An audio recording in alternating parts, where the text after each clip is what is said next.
الحقيقة من عشقي للسينما التسجيلية فكرت أعمل حاجة مختلفة، حاجة نحيي بيها ذكرى مديرين التصوير العظماء اللي علمونا وتعلمنا على ايديهم، نستفيد بيها ونستمتع بيها في شكل حكايات، تجاربهم وتجاربي على ايديهم.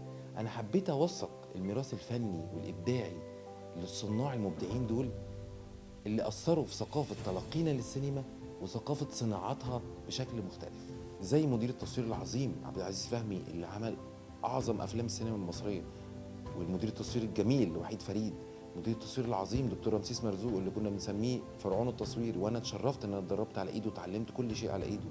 مدير التصوير الرائع الاستاذ سمير بهزال، اتشرفت برضه ان انا عملت تحت ايديه في ارض الخوف مع الاستاذ داوود عبد السيد. ناس كتير مهمه زي العظيم يوسف شاهين رحمه الله عليه، زي المخرج سمير سيف رحمه الله عليه. هي اكتر منها رساله شكر لكل اللي علمونا في المعهد في اكاديميه الفنون، زي العظماء الدكتور سمير سعد الدين استاذ التصوير وعبقري التكوين اتعلمنا على قد ايه التكوين، زي دكتور سمير فرج، زي دكتور وائل صابر، زي دكتور ياسر قطب وغيرهم كتير، مش عايز انسى حد من الاساتذه العظماء دول.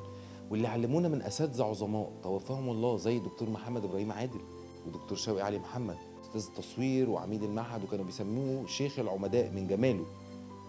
دكتور مصطفى محمد علي استاذ التصوير السينمائي في معهد السينما اللي علمني انا شخصيا وكان ليا تجارب جميله معاه. دكتور عبد اللطيف فهمي رحمه الله عليه، دكتور ماهر راضي سحر الضوء اللي علمنا وتشرفنا ان اتعلمنا على ايديه، ورحمه الله عليها دكتوره هناء عبد الفتاح. ودكاتره طبعا ما نقدرش ننسى من الاقسام التانيه اللي برضو علمونا وتاثرنا بيهم. دكتور علي يحيى دكتور الانتاج اشيك، كنا بنسميه اشيك دكتور في المعهد لان احنا كان بيعلمنا الشياكه. والدكتور الاب دكتور عبد الحميد عباس دكتور الانتاج برضو كان من الناس المميزين. هؤلاء العظماء أثروا في ثقافة صناعتنا وتلقينا الفن السينما المصري. انتظروا.